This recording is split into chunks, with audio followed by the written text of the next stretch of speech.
नमस्कार दोस्तों, स्वागत है आपका हमारे YouTube चैनल पर, जिस पे आज हम कवर करने वाले हैं 19 और 20 तरह के सभी एग्ज़ाम ओरिएंटेड करंट अफेयर्स को, जो कि आपके आने वाले सभी एग्ज़ाम्स के लिए काफ़ी यूज़फुल रहने वाले हैं। तो चलिए शुरू करते हैं आज की अपनी वीडियो को, जिसकी हमारी पहली खबर है Indian railways to become net zero carbon emitter by 2030। तो जो हमारी इंडियन रेलवे है उसने ये अनाउंस करा है कि वो एकदम नेट ज़ीरो कार्बन इमिटर बन जाएगी, यानी कि बिल्कुल भी कार्बन इमिट नहीं करेगी। कब तक? 2030 तक टारगेट लिया है कि बिल्कुल नेट ज़ीरो कार्बन इमिटर बन जाएगी। कौन? हमारी इंडियन रेलवे। भारतीय रेलवे ने 2030 तक नेट ज़ीरो कार्बन उत्सर्जक बनने का लक्ष्य रखा। दोस्तों, जो हमारे यूनियन मिनिस्टर हैं नरेंद्र सिंह तोमर जी, उन्होंने ऑफिशियली इनिशिएट किया एग्री यूनिफेस्ट। कहाँ पे? बेंगलुरु में।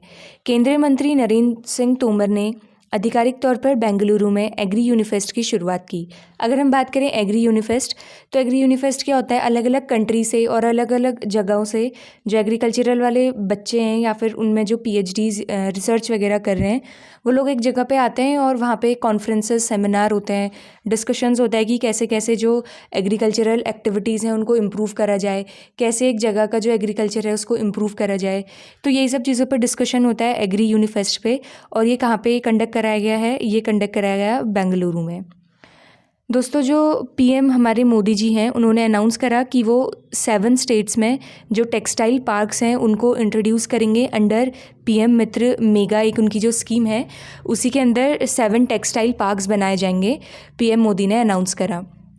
जो PM मित्र मेगा टेक्सटाइल जो स्कीम है वो मिनिस्ट्री ऑफ टेक्सटाइल की है और इसमें एक 5F विज़न लिया गया है। वो क्या है कि farm to fibre to factory to fashion to foreign, कि कैसे जो हमारे फार्म हैं उससे हम फाइबर बना सकें, फिर उस फाइबर को हम फैक्ट्री में ले जाएं, फैक्ट्री से उससे फैशन जो है वो इंट्रोड्यूस हो और वो जो फैशन है हमारी कंट्री का वो अलग अलग फॉरेन कंट्रीज़ में जाए। तो यही 5F विज़न जो है वो PM मित्र मेगा टेक्सटाइल के अंडर लिया गया था। मिनिस्ट्री ऑफ टेक्सटाइल की ये स्कीम है और इसी के अंदर जो हमारे PM मोदी हैं उन्होंने अनाउंस करा है कि वो टेक्सटाइल पार्क्स खोलेंगे 7 स्टेट्स के अंदर। PM मित्र जो मेगा टेक्सटाइल स्कीम है वो इम्पॉर्टेंट है, तो उसके बारे में थोड़ा एक बार आप गो थ्रू कर लीजिएगा। इम्पॉर्टेंट स्कीम है। उसके बाद एक जो national institute of ocean technology है, उन्होंने ग्रीन और सेल्फ पावर्ड डीसैलिनेशन प्लांट खोला है। कहाँ पे? लक्षद्वीप है। जो ये UTs की न्यूज़ होती है ना, ये भी इम्पॉर्टेंट हो जाता है। तो इसमें क्या होगा कि डीसैलिनेशन होगा, यानी कि जो सॉल्ट वाटर प्रेजेंट होता है वाटर में उसको हटाने के लिए एक ग्रीन मतलब कार्बन फ्री होगा और इन्वायरमेंटल फ्री होगा, और सेल्फ पावर्ड है, यानी कि जो इंसानों की ज़रूरत है वो नहीं पड़ेगी, खुद से ही वो डीसैलिनेशन प्रोसेस करेगा। और ये कहाँ पे हो रहा है? ये हो रहा है जो यूनियन टेरिटरी है लक्षद्वीप, वहाँ पे हो रहा है। राष्ट्रीय महासागर प्रौद्योगिकी संस्थान लक्षद्वीप में हरित स्वसंचलित अलवीकरण संयंत्र स्थापित करेगा। तो लक्षद्वीप में हो रहा है, थोड़ा ध्यान में रखिएगा। ग्रीन भी है और सेल्फ पावर्ड भी है। दोस्तों, जो UN की लिस्ट होती है लीस्ट डेवलप कंट्रीज़ की, जो कि UN निकालता है, उसमें से भूटान जो है अब हट चुका है। Bhutan drop from UN list of least developed countries. सबसे कम विकसित देशों की संयुक्त राष्ट्र सूची से बाहर हुआ भूटान। पहले ये इसकी एकदम लीस्ट डेवलप कंट्रीज़ में आता था, लेकिन फिर जो भूटान गवर्नमेंट है उसने काफ़ी अच्छे अच्छे इनिशिएटिव्स लिए होंगे जहाँ पे उन्होंने अपने डेवलपमेंट को इंक्रीज़ करा होगा, और उन्हीं डेवलपमेंट के चलते हुए जो अब भूटान है वो लीस्ट डेवलप कंट्रीज से अब बाहर आ चुका है। दोस्तों, जो नेपाल है उसको मिल चुके हैं उसके नए वाइस प्रेसिडेंट, जिनका नाम है राम सहाय प्रसाद यादव। राम सहाय प्रसाद यादव नेपाल के तीसरे उपराष्ट्रपति चुने गए। नेपाल है नेबरिंग कंट्री है, इंपॉर्टेंट हो जाती है। चलिए कमेंट्स बॉक्स में बताइएगा कि भूटान और नेपाल दोनों की जो कैपिटल है वो क्या है। दोस्तों, एक ग्लोबल टेररिज्म इंडेक्स एक रिपोर्ट आई जिसमें बताते हैं कि कौन कौन सी कंट्रीज़ में कहाँ पे टेररिज्म ज़्यादा हो रहा है, या कौन कौन सी ऐसी कंट्रीज़ हैं जो सबसे ज़्यादा प्रभावित हो रही हैं टेररिज्म से। तो इसी रिपोर्ट के बेसिस में जो अफ़गानिस्तान है वो सबसे ज़्यादा इम्पैक्ट होने वाली कंट्री है टेररिज्म से, और लगातार 4 सालों में अफ़गानिस्तान ही रही है। और जो इंडिया है उसकी रैंक रही है 13th। लगातार चौथे साल आतंकवाद से सबसे ज़्यादा प्रभावित होने वाला देश है अफ़गानिस्तान। भारत 13वें स्थान पर वैश्विक आतंकवाद सूचकांक 2023। तो ध्यान में रखिएगा कि सबसे टॉप किसने करा है? अफ़गानिस्तान ने करा है। और हमारी क्या रैंक रही है? हमारी रही है 13th। जो इंडियन इकोनॉमी है वो ग्रो कर सकती है 6% से, जो फाइनेंशियल ईयर हमारा 2024 है। ये रिपोर्ट है CRISIL की। वित्त वर्ष 2023-24 में भारतीय अर्थव्यवस्था के 6% बढ़ने की संभावना, और ये किसकी है? क्रिसिल, CRISIL क्रिसिल। उसने ये प्रेडिक्ट करा है कि जो इंडिया की इकोनॉमी है वो कितने परसेंट से ग्रो करेगी फाइनेंशियल ईयर 2024 में? वो करेगी 6% से ग्रो। तो दोस्तों जो फीफा है, जो वर्ल्ड कप कराती है फुटबॉल के, उसके 3rd टाइम के जो प्रेसिडेंट हैं वो इलेक्ट हो चुके हैं, और जिनका नाम है जियानी इन्फेंटिनो। जियानी इन्फेंटिनो को तीसरी बार फीफा अध्यक्ष के रूप में फिर से चुना गया। जो फीफा है काफ़ी इम्पोर्टेंट एक ऑर्गेनाइजेशन है, तो थोड़ा ध्यान में रखिएगा कि कौन री इलेक्ट हुए हैं फिर से, यानी कि पहले भी यही थे। Gianni Infantino re elected as FIFA president for 3rd time. तीसरी बार ये फिर से बन चुके हैं फीफा के प्रेसिडेंट।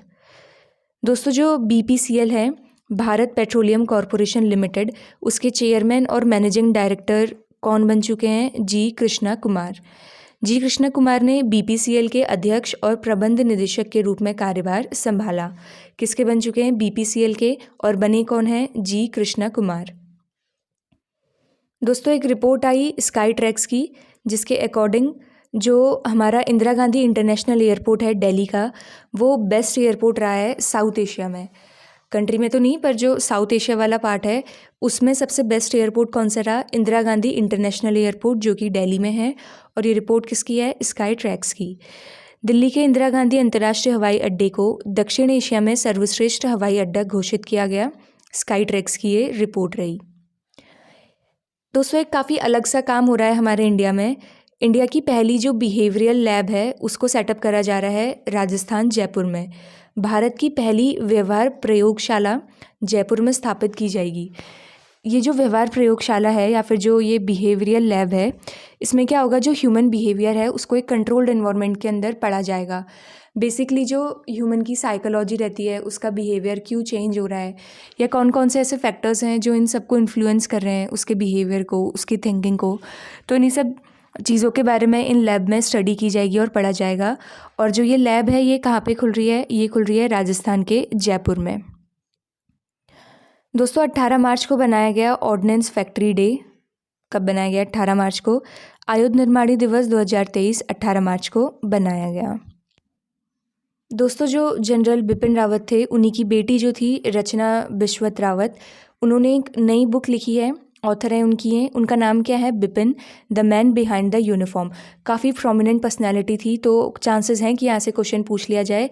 तो ध्यान में रखिएगा कि किसने लिखी है? रचना बिश्वत रावत ने लिखी है, और बुक का नाम क्या है? Bipin, the man behind the uniform. Rachna Bisht Rawat ने नई किताब Bipin, the man behind the uniform लिखी। डिफेंस से रिलेटेड न्यूज़ है, तो थोड़ा ध्यान में रखिएगा। दोस्तों जो मेघालय है उसको मिल चुकी है उसकी पहली इलेक्ट्रिक ट्रेन। काफ़ी आजकल ध्यान दिया जा रहा है इलेक्ट्रिक व्हीकल्स में, इलेक्ट्रिक ट्रेन्स में, और ऐसी कोई भी चीज़ें जो ज़्यादा पॉल्यूशन ना करें। अच्छी बात है। तो जो मेघालय है उसको मिल चुकी है उसकी जो इलेक्ट्रिक ट्रेन है, तो ध्यान में रखिएगा। नॉर्थ ईस्ट की न्यूज़ है, इंपॉर्टेंट हो जाती है। किसको मिली है उसकी पहली इलेक्ट्रिक ट्रेन? वो मिली है मेघालय को। चलिए मेघालय की कैपिटल आप कमेंट्स करिएगा, कमेंट्स बॉक्स में आंसर बताइएगा मेघालय की कैपिटल की। दोस्तों जो राजस्थान है उसने डिसाइड किया है, अनाउंस किया कि वो अब 13 मोर डिस्ट्रिक्ट्स बनाएगा और 3 जो हैं नए मंडल बनाएगा। जो राजस्थान के CM हैं अशोक गहलोत, उन्होंने अनाउंस करा कि अब 13 मोर डिस्ट्रिक्ट्स और 3 न्यू मंडल्स बनाए जाएंगे। राजस्थान के मुख्यमंत्री अशोक गहलोत ने 19 और जिले 13 नए मंडल की घोषणा की। थोड़ा ध्यान में रखिएगा कि कौन सा अब जो स्टेट है नए डिस्ट्रिक्ट्स बना रहे हैं। 19 नए डिस्ट्रिक्ट हैं, तो राजस्थान है। दोस्तों जो गुजरात है, गुजरात की बरदा वाइल्ड लाइफ सेंचुरी, उसने प्रपोज करा है कि वो सेकंड होम बनाएगी एशियाटिक लॉयंस को। किसको? बरदा वाइल्ड लाइफ सेंचुरी को वो सेकंड होम बना देगी एशियाटिक लॉयंस को। अगर हम बात करें जो फर्स्ट होम है एशियाटिक लॉयंस का, तो वो है जो गिर नेशनल पार्क है राजस्थान में, वो पहला होम है एशियाटिक लॉयंस का। और अब सेकंड होम किसको बनाने की बात की जा रही है? वो बनाई जा रही है जो गुजरात की वाइल्ड लाइफ सेंचुरी है, जिसका नाम है बरदा। गुजरात के एशियाई शेरों के लिए दूसरे घर के रूप में बरदा वन्य जीवन अभयारण्य को प्रस्तावित किया गया है। देखिए जो एशियाटिक लॉयंस और ये गुजरात है, इससे रिलेटेड क्वेश्चंस आते हैं नेशनल पार्क से भी और वाइल्ड लाइफ सेंचुरी। तो यहाँ से वो पूछ लेगा एक तो डायरेक्ट कि सेकंड होम किसको प्रपोज करा जा रहा है, तो तब तो बरदा वाइल्ड लाइफ सेंचुरी। और वैसे भी पूछ सकता है कि पहला कौन सा था, तो पहला था गिर नेशनल पार्क। और ये भी पूछ सकता है कि जो बरदा वाइल्ड लाइफ सेंचुरी है वो कहाँ पे सिचुएटेड है, तो ध्यान में रखिएगा कि गुजरात में है और सेकंड होम बनाने की बात की जा रही है एशियाटिक लॉयंस के लिए। दोस्तों 17 मार्च 2023 को एक केंद्रीय कृषि विश्वविद्यालय में एक अंतर्राष्ट्रीय सम्मेलन हुआ जिसकी थीम थी natural farming for revitalisation environment and resilient agriculture. तो ये एक 3 दिवसीय अंतर्राष्ट्रीय सम्मेलन था। कहाँ पे हुआ है? मणिपुर में हुआ है। तो आपसे यही पूछा जा रहा है कि किस राज्य में natural farming for revitalising environment and resilient agriculture theme पर एक अंतर्राष्ट्रीय सम्मेलन शुरू किया गया।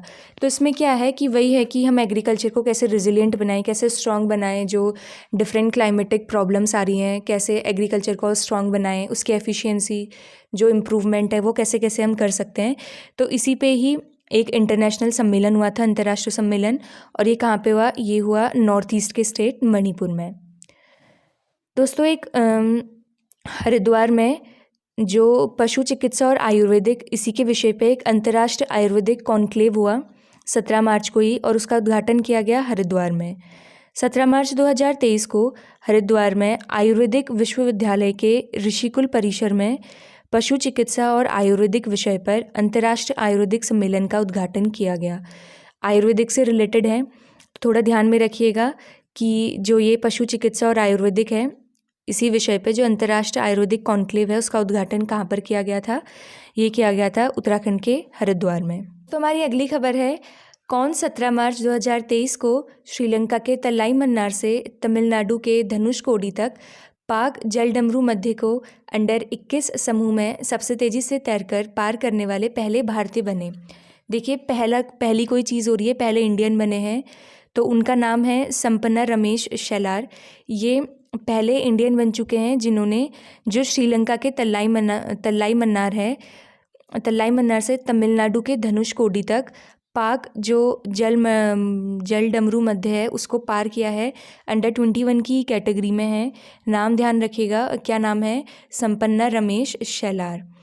तैराक संपन्न रमेश शेलार 17 मार्च 2023 को श्रीलंका के तलाई मन्नार से तमिलनाडु के धनुषकोडी तक पाक जल डमरू मध्य को अंडर 21 समूह में सबसे तेज़ी से तैरकर पार करने वाले पहले भारतीय बने हैं। सबसे तेज़ी से भी इन्होंने पार करा है और पहले भी भारतीय बन चुके हैं।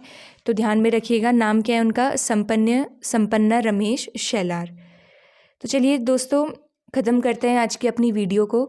अगर वीडियो आपको अच्छी लगी हो तो वीडियो को लाइक ज़रूर करिए, चैनल को सब्सक्राइब भी ज़रूर करिए और ऐसे ही नई तरह के करंट अफेयर्स के लिए जुड़िए रहिए हमारे साथ। आज के लिए बस इतना ही, धन्यवाद।